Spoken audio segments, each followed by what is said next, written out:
आप लोग पूछते हो आपके यहाँ होती कि नहीं होती गंगोर? गंगोर होती है।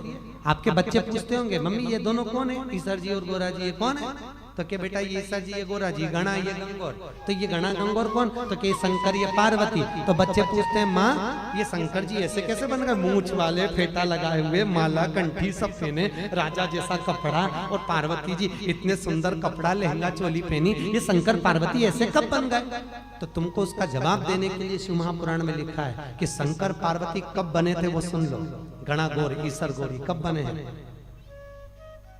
शंकर जी, ए प्रभु भोलेनाथ आप ईसर जी बन जाओ, आप सेठ बन जाओ, आप गणा बन जाओ, मैं आपकी गोरा। ठीक है, क्या करना है? शिव कथा सुनना, गठजोड़ा बांध के बैठेंगे। शंकर जी ने कहा ठीक है हो तैयार। अब गोरा महारानी तैयार होने गई, शंकर भगवान तैयार हो रहे हैं। गोरा जी को तैयार होने में 16 दिन लगे थे। कितने? गणगौर कितने दिन की? आपके बच्चे पूछते होंगे ये गणागौर कौन है, तो कथा सुन लेना जरा, बताने के लिए अच्छा रहे। पार्वती जी को 16 दिन की क्यों? तैयार होने में 16 दिन लगे थे। पार्वती जी को श्रृंगार करने में 16 दिन लगे थे, इसलिए पार्वती जी का नारी का जो श्रृंगार कहलाया वो 16 श्रृंगार कहलाया।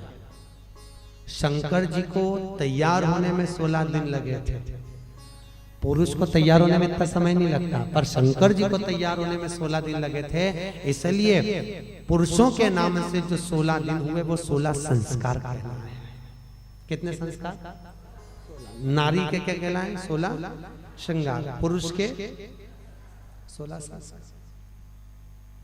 पार्वती जी तैयार हुई, क्या जोर शोर से पार्वती जी तैयार हुई। ऐसा झालर झुमका पायल, पहले पहनी मोती की पायल, फिर पहनी चांदी की पायल, उसके बाद सोना की पायल, तीन।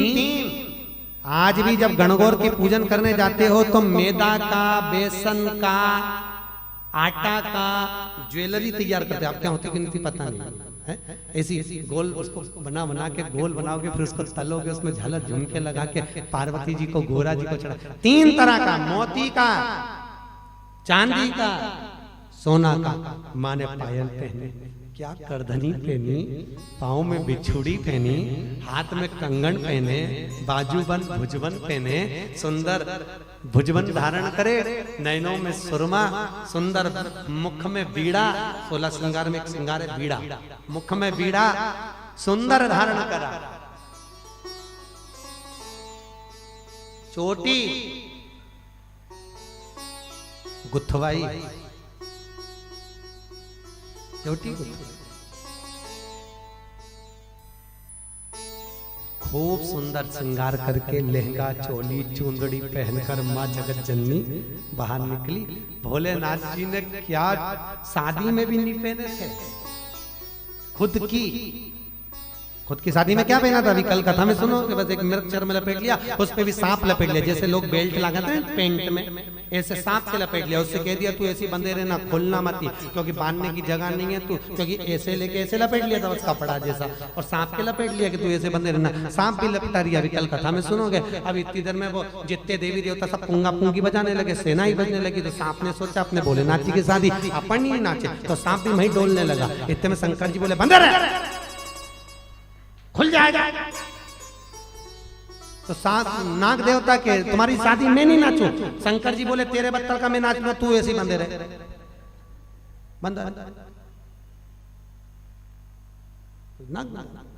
तो खुद की शादी में जो नहीं सही तैयार हुआ वो शिव भगवान, वो शंकर जी। सुंदर धोती, सुंदर बगलबंदी, सुंदर फेटा, कान में कुंडल, गले मोतियन की माला, मूछों पर ताव, सुंदर मस्तक पर तिलक, और दोनों निकल कर जब बाहर आए ईश्वर जी और गोरा जी, तो इतने में नारद जी देख कर थकित रह गए। प्रभु क्या कहने, बहुत सुंदर श्रृंगार हुआ है आपका।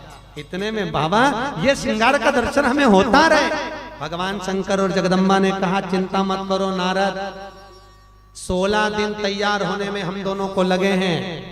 पृथ्वी पर ईश्वर जी और गोरा जी हम दोनों मिलकर कथा सुनने जा रहे हैं, शुभ कार्य के लिए जा रहे हैं, इसलिए हमारे दोनों की प्रतिमा की पूजन मृत्यु लोक की माताएं अखंड सौभाग्य के लिए करेंगी और उनका अखंड सौभाग्य होगा। अखंड भागवत के जजमान बनना सरल है, रामायण के